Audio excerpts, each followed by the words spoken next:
88. Schools and Schoolmasters. The previous chapter gave account of an immense body or herd of sperm whales, and there was also given the problematic cause inducing those vast aggregations. Now, though such great bodies are at times encountered, yet, as must have been seen even at the present day, small detached bands are occasionally observed, embracing from 20 to 50 individuals each.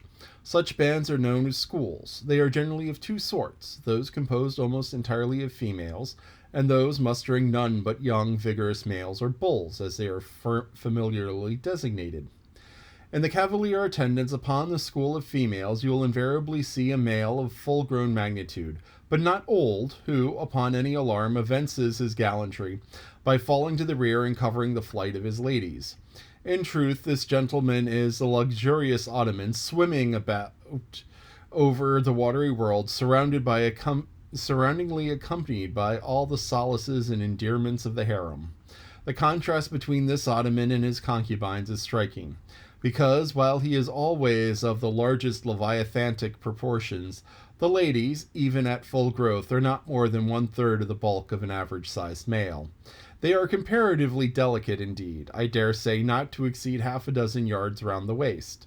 Nevertheless, it cannot be denied that upon the whole they are hereditily entitled to embonpoint. It is very curious to watch this harem and its lord in their indolent ramblings. Like fashionables, they are forever on the move in leisurely search of variety. You may meet them on the line in time for the full flower of the equatorial feeding season, having just returned perhaps from spending the summer in the northern seas, and so cheating summer all the unpleasant weariness and warmth. By the time they have lounged up and down the promenade of the equator a while, they start for the oriental waters in anticipation of the cool season there, and so evade the other excessive temperatures of the year. When serenely advancing on one of these journeys, if any strange suspicious sights are seen, my Lord Whale keeps a wary eye on his interesting family. Should any unwarrantedly pert young leviathan coming that way presume to draw confidentially close to one of the ladies, with what prodigious fury the bashaw assails him and chases him away. High times indeed, if unprincipled young rakes like him are to be permitted to invade the sanctity of the domestic bliss. Though do what the bashaw will, he cannot keep the most notorious Lothario out of his bed, for alas, all fish bed in common. As ashore, the ladies often cause the most terrible duels among their rival admirers, just so with the whales, who sometimes come to deadly battle, and all for love. They fence with their long lower jaws, sometimes locking them together, and so striving for the supremacy, like elks, that warringly interweave their antlers. Not a few are captured having the deep scars of these encounters, furrowed heads, broken teeth, scalloped fins, and in some instances wrenched and dislocated mouths. But supposing the invader of domestic bliss to betake himself away from the first rush of the harem's lord, then it is very diverting to watch that lord. Gently he insinuates his vast bulk among them again and revels there a while, still in tantalizing vicinity to the young Lothario, like pious Solomon devoutly worshipping among his 1,000 concubines. Granting other whales to be in sight, the fishermen will seldom give chase to one of these Grand Turks, for these Grand Turks are too lavish of their strength, and hence their unctuousness is small. As for the sons and the daughters they beget, why, those sons and daughters must take care of themselves at least, with only the maternal help. For like certain other omnivorous roving lovers that might be named, my Lord Whale has no taste for the nursery, however much for the bower, and so, being a great traveller, he leaves his anonymous babies all over the world, every baby an exotic. In good time, nevertheless, as the ardor of youth declines, as years and dumps increase, as reflection lends her solemn pauses, in short, as a general lassitude overtakes the sated Turk, then a love of ease and virtue supplants the love for maidens. Our Ottoman enters upon the impotent, repentant, adamantatory stage of life, forswears, disbands the harem, and, grown to an exemplary, sulky old soul, goes about all alone among the meridians and parallels, saying his prayers, and warning each young leviathan from his amorous errors. Now, as the harem of whales is called by the fishermen a school, so the lord and master of that school technically is known as the schoolmaster. It is therefore not in strict character, however admirably satirical, that after going to school himself he should then go abroad inculcating not what he has learned there, but the folly of it. His title, schoolmaster, would very naturally seem derived from the name bestowed upon the harem itself. But some had surmised that the man who first thus entitled this sort of Ottoman whale must have read the memoirs of Vidocq, who and informed himself what sort of country schoolmaster that famous Frenchman was in his younger days, and what was the nature of those occult lessons he inculcated into some of his pupils. The same secludedness and isolation to which Schoolmaster Whale betakes himself in his advancing years is true of all aged sperm whales. Almost universally a lone whale, as a solitary leviathan is called, proves an ancient one. Like venerable moss-bearded Daniel Boone, he will have no one near him but nature herself, and her he takes to wife in the wilderness of the waters, and the best of wives she is, though she keeps so many moody secrets. The schools, composing none but young and vigorous males previously mentioned, offer a strong contrast to the harem schools.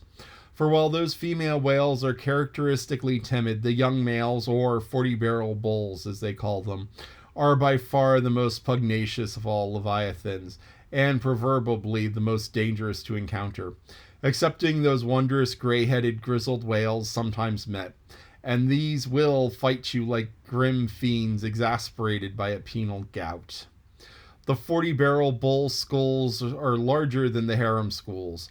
Like a mob of young collegians, they are full of fight and fun wickedness, tumbling round the world at such a reckless, rollicking rate that no prudent underwriter would insure them any more than he would a riotous lad at Yale or Harvard. They soon relinquish this turbulence, though, and when about three-fourths grown, break up and separately go about in quest of settlements, that is, harems. Another point of difference between the male and female schools is still more characteristic of the sexes. Say you strike a 40-barrel bull, poor devil, all his comrades quit him. But strike a member of the harem school and all her companions swim around her with every token of concern, sometimes lingering so near her and so long as themselves fall a prey. This is the end of chapter 88. So it's a school of whales, just like a school of fish. And so the bull, which is in charge of a mostly female school, is the schoolmaster. Haha, joke. So, the teachers used to be called schoolmasters because, you had a school, the classic one-room schoolhouse, 20, 30 kids, one teacher who was the schoolmaster. And the 20, 30 kids spanned every grade. So you would have 10 years of kids in the school, from 5-year-olds up to 18-year-olds or so, give or take. And, every grade that they were in school was all being taught by the same person. So he would give a lesson to the oldest, and then a lesson to the next, and a lesson to the next, until it got down all the way to the youngest. And sometimes you would have like the older ones helping the younger ones, but it mostly was, this is the lesson, and everyone, it's like you're given something to work on, and then you work on it while the schoolmaster goes and tells someone else. Because if you have 30 kids across 12 years, then you only have 2 or 3 of every year. And maybe some years you have 6, 15-year-olds. But, if you have 6 15-year-olds, then you may not have any 12-year-olds. So that's kind of how it went. But so you'd have one schoolmaster teaching the entire school. And which is why it was the master of the schoolmaster. And so here you have the whales, and he talks about if you attack a whale in the female herd, the other whales would circle and protect it. And this has been spotted in the wild. I've read articles talking about whale pods being... Pods is another term used to describe groups of whales. So a school of whales. School of whales being attacked by something else. And you're like, well, what's going to attack a whale? Well, a full-grown sperm whale a full-grown male sperm whale, very few things will mess with in the ocean. It's always there's something easier to go after. But as I said, the females are about a third of the size, and the calves are manageable. Calves 6, 8 feet long, 10 feet long. That's not that big. It's not that big for in the ocean, but out on land. So like a great white shark, killer whale. Killer whales have been known to go after sperm whales. And so what you would do is you would get this, school of sperm whales being attacked by a big group of killer whales. Because, the killer whales can eventually take down the sperm whales. And what the female sperm whales would do, and this has been cited in literature and such, there's been articles written about, they form this circle and it's tails out. So they're all head in, they're all tails out, and they're all flailing violently. And you remember back in the chapter talking about the tail and how it would take a boat, lift it up, and throw it 50 feet. It would take somebody and knock them 100 feet. So the whale goes 100 feet. Guy's gone. So that's not good for a killer whale. And so, if they all go tail out and start flailing, that's going to chase off just about anything. So that's mostly successful. And they talked about, when whatever attacks a school of the bulls just scatter. And there's some logic in that too. For one, in nature, males tend to be more expendable because here you have the one male and the 20 females around him and all the little calves. That just kind of works. So the males sadly tend to be expendable in nature. And also, here you have this mostly full-grown whale, and it's 5 or 10 times larger than the largest killer whale.